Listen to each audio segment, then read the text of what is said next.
कितना अच्छा लगता है जब आपसे कोई ये कहता है कि 40 मार्क्स पर ही आपका सिलेक्शन हो जाएगा, आपको एनटीपीसी की सरकारी नौकरी मिल जाएगी। और बहुत बुरा लगता है जब कोई ये कहता है कि 40 मार्क्स पे कुछ हासिल नहीं होने वाला है। आज की इस वीडियो में स्टूडेंट हम इसी टॉपिक के ऊपर बात करेंगे, साथ ही दो अन्य टॉपिक हैं। वो टॉपिक हैं कि अगर आप आज से तैयारी शुरू कर रहे हैं तो क्या आप एनटीपीसी एग्जाम के सीबीटी फर्स्ट एग्जाम को क्रैक कर पाएंगे। और तीसरा सवाल यह है कि अगर आप किसी नौकरी पर हैं, चाहे प्राइवेट नौकरी कर रहे हैं चाहे सरकारी नौकरी कर रहे हैं, तो क्या आप एग्जाम को पास कर सकते हैं, आप किस तरह से चीजों को मैनेज करेंगे। आज की इस वीडियो में हम इन तीन टॉपिक्स पर बात करेंगे। जी हां स्टूडेंट, आप सभी का वेलकम है गुरुकुल हब यूट्यूब चैनल पर, और मैं मोहित कुमार कश्यप आपका बहुत बहुत स्वागत करता हूं इस चैनल पर। तीनों ही टॉपिक जबरदस्त, दमदार, ज्वलंत मुद्दे हैं आज की इस डेट के हिसाब से, क्योंकि एग्जाम के लिए बहुत कम समय है। बारी बारी से मैं इन तीनों टॉपिक्स पर बात करूंगा। आपको वीडियो कंप्लीट देखना है, डिटेल में सारी बातों को समझना है। मैं यहां पर क्लियरली सारी चीजें क्लियर करके चलूंगा। वीडियो को स्किप ना करें, वीडियो को बंद ना करें। स्किप कर करके देखेंगे, कुछ चीजें समझ में नहीं आएगी, फिर बाद में आप समस्या में फंस जाएंगे और फिर कमेंट करेंगे इधर उधर के। तो बिल्कुल ध्यान से एक एक बात को क्लियरली समझना है और उस पर काम करना है, तभी बेहतर रिजल्ट आपका मिल पाए। पहला पॉइंट यह है कि अगर आज से आप तैयारी शुरू कर रहे हैं, अभी आपके पास 15 दिन का समय है। हो सकता है ये 15 दिन का समय 20 दिन का समय बन जाए, 1 महीने का, 2 महीने का या 3 महीने का समय भी बन सकता है। क्यों बन सकता है? क्योंकि हो सकता है कुछ बच्चों का एग्जाम फरवरी में भी होगा, मार्च में भी होगा। एक दिन में सबका एग्जाम शुरू होना नहीं है, ठीक है। 28 दिसंबर से एग्जाम शुरू होगा, बट एक दिन में सबका नहीं होगा। तो अगर आप मान लीजिए, मैं 15 दिन की ही बात करता हूं, अगर आप आज से तैयारी शुरू कर रहे हैं तो बिल्कुल आप कर सकते हैं। जरूरत है वो डेडिकेशन की, वो दृढ़ संकल्प की, जो एक एग्जाम को पास करने के लिए जरूरी होता है। अपने टाइम को मैनेज किया, आपने इन 15 दिन के लिए एक 10 से 12 घंटे का टाइम टेबल अपना सेट कर लीजिए और उसमें बारी बारी से हर एक टॉपिक को कवर करते चलिए। सबको अलग अलग समय देना है, चाहे वो मैथ्स है, रीजनिंग है, जीके है, जीएस है। आपने काफी सारे ऐसे स्टूडेंट देखे होंगे अपने आसपास जो 2-2, 3-3 साल से तैयारी कर रहे हैं लेकिन रिजल्ट नहीं निकाल पाते। वहीं कुछ ऐसे स्टूडेंट भी होते हैं जो बहुत कम समय में, है ना, बहुत अच्छी तैयारी कर लेते हैं और रिजल्ट निकालकर अपना सपना पूरा कर लेते हैं। आपने ऐसे स्टूडेंट देखे होंगे जो 10-10, 12-12 घंटे किताबों में बैठे रहते हैं, किताबों को लेकर बैठे रहते हैं, है ना, लेकिन कुछ हासिल नहीं होता। कुछ ऐसे स्टूडेंट होते हैं जो 2 घंटे, 3 घंटे, 4 घंटे पढ़ के ही सही रिजल्ट, सही आउटपुट हासिल कर लेते हैं। तो बिल्कुल आपको ऐसे ही बनना है। आपको किताबों को लेकर नहीं बैठना है। आपने मेहनत तो ज्यादा करनी है, क्योंकि 10 घंटे 12 घंटे आज की ये नीड है, क्योंकि कम समय है। तो आपको उतने घंटे पूरे डेडिकेशन के साथ तैयारी करनी है। आपको आपके माइंड को डिस्ट्रैक्ट करने वाली जितनी भी चीजें हैं उनको फिलहाल 15 दिन के लिए राम राम बोल दीजिए। चाहे वो व्हाट्सएप है, फेसबुक है, यूट्यूब है, टीवी है, रेडियो है, ट्रांजिस्टर है, या फिर आपकी गर्लफ्रेंड है, उसको भी राम राम बोल दीजिए अगले 15 दिन के लिए। ये आप भी जानते हैं कि अगर गवर्नमेंट जॉब नहीं लगेगी तो वो भी फिर आपको छोड़कर भाग ही जाएगी। तो इसलिए अभी फिलहाल थोड़े दिन के लिए राम राम बोल दीजिए, फिर दोबारा से ज्वाइन कर लेंगे, ये आप उसको प्रॉमिस कीजिए। मेन ध्यान आपका आपके टारगेट पर होना चाहिए, आपके गोल पर होना चाहिए। 15 दिन पूरी कड़ी मेहनत कर लेनी है, सभी टॉपिक को अच्छे से रिवाइज कर लेना है, तैयार कर लेना है। जो जो टॉपिक्स ऐसे हैं जो ज्यादा दिक्कत करने वाले टॉपिक्स हैं, उन पर थोड़ा सा अच्छे से ध्यान देना है। डेफिनेटली आप रिजल्ट निकाल लेंगे। दूसरा सवाल आता है कि 40 मार्क्स है, अब 40 मार्क्स पर सरकारी नौकरी कैसे मिलेगी, है ना।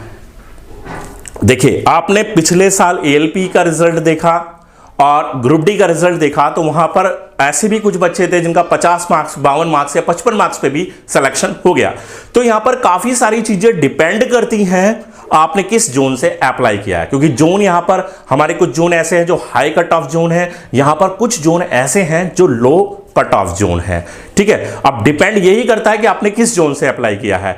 दूसरा, यहां पर नॉर्मलाइजेशन का एक बहुत बड़ा अहम रोल होता है, नॉर्मलाइजेशन से भी स्कोर बढ़ जाता है अगर आपका पेपर टफ शिफ्ट में था, आपका पेपर टफ था। तो मैंने देखा है कि 20-20, 25-25, 30-30 मार्क्स तक बच्चों के बढ़ जाते हैं। तो वही है, यहां पर थोड़ा सा अपने आप को भी बूस्ट करना है आपने। अभी मुझे ये नहीं पता कि आप टेस्ट जो दे रहे हैं, फिलहाल जो मॉक टेस्ट लगा रहे हैं जिसमें आपके 40 मार्क्स आ रहे हैं, वो कैसा है और एनटीपीसी का पेपर किस लेवल का आएगा। हो सकता है कि जिस टेस्ट को आप लगा रहे हो वो टेस्ट ज्यादा टफ हो, एनटीपीसी का पेपर थोड़ा सा उससे हल्का आ जाए, तो सीधी सी बात है भाई 10-15 नंबर का फर्क वहां पर भी बनता ही बनता है ना। तो ये भी चीज एक मायने रखती है। बस आपको करना क्या है, इस 40 वाले को आपको 50, 55, 60 तक लेकर जाना है। हो जाएगा, इम्पॉसिबल कुछ नहीं है। करना यह है कि जैसे मैंने अभी बताया कि एक अपने टाइम टेबल को ध्यान में रखते हुए जो भी 10-12 घंटे का आपने बना रखा, ये सोच लीजिए कि 10-12 जो दिन है हमारे पास, 15 दिन है, इसमें अब हमें कुछ नहीं सोचना है। केवल और केवल हमें अपना एनटीपीसी का जो सीबीटी फर्स्ट एग्जाम है उस पर ध्यान देना है। वही मेरा गोल है, वही मेरा कैरियर बनाएगा और वही मेरी असली लाइफ है आज की डेट में।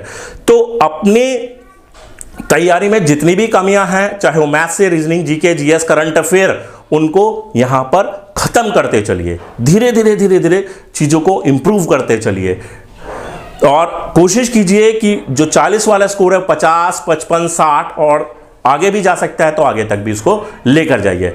मैं बिल्कुल आपकी हिम्मत नहीं तोड़ूंगा कि 40 मार्क्स आ रहे हैं आपका नहीं होगा, ये सब निराधार है, ये सब गलत है।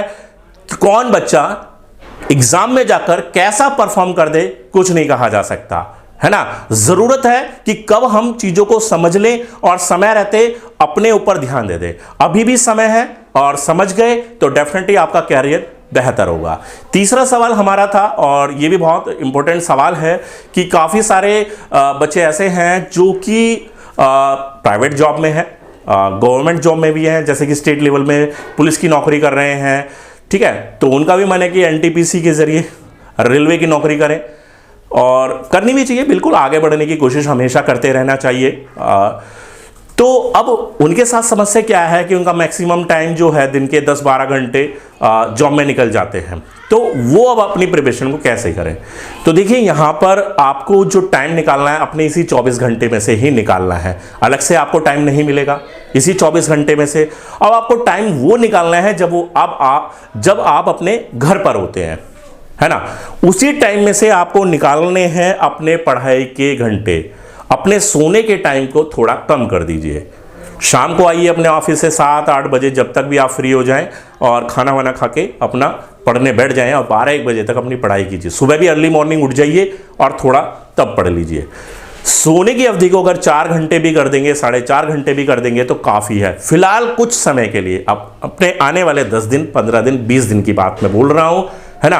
परमानेंट आपको ऐसा नहीं करना है और कुछ पाने के लिए कुछ खोना पड़ता है। एग्जाम एक तपस्या है। आज की डेट में सरकारी नौकरी ऐसे ही हासिल नहीं होती, सरकारी नौकरी का वरदान ऐसे ही थोड़ी ना मिल जाएगा, उसके लिए तपस्या करनी पड़ेगी।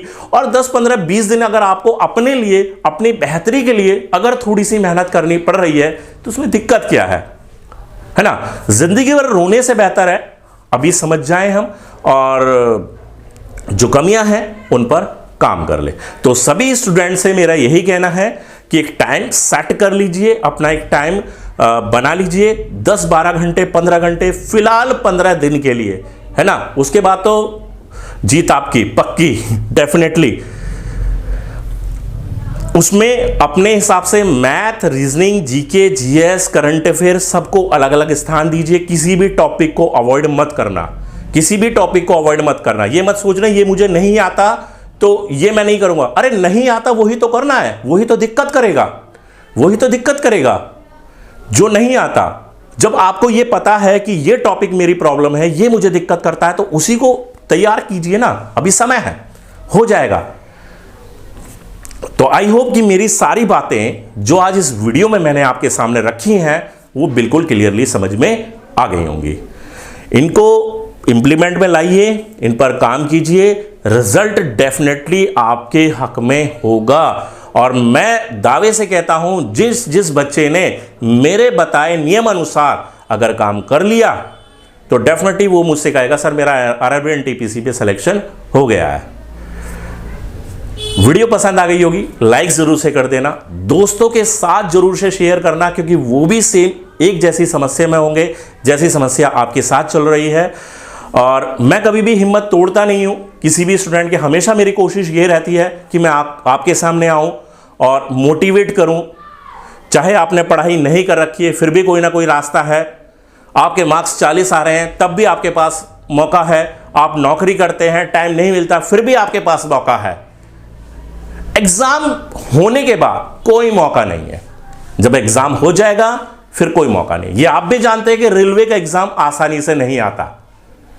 रेलवे के एग्जाम 3 साल के तो वैसे ही बोला हुआ है, उस 3 साल को 4 साल 5 साल तक खींच दिया जाता है। आप समझ रहे हैं। 2013 में एनटीपीसी हुआ, 2016 में हो गया, अब 2016 के बाद 2020-21 में जाकर एग्जाम होगा। 5 साल, आप समझ रहे हैं ना। 5 साल की एक बहुत बड़ा टाइम होता है। पंचवर्षीय योजना, कितनी हिम्मत रख पाओगे अगले एग्जाम के लिए। तो समय है, संभल जाइए और बेहतर तैयारी कीजिए। एक बेहतर रिजल्ट मेरे सामने आप लाकर दिखाइए। तो वीडियो को लाइक कर दीजिए, शेयर कर दीजिए। चैनल को सब्सक्राइब नहीं किया है, चैनल को सब्सक्राइब कर दीजिए। ऑल ऑप्शन के साथ बेल आइकन दबा दीजिए, ताकि हर वीडियो का नोटिफिकेशन आपको मिलता रहे। मिलते हैं नेक्स्ट वीडियो में, तब तक के लिए गुड बाय, थैंक यू।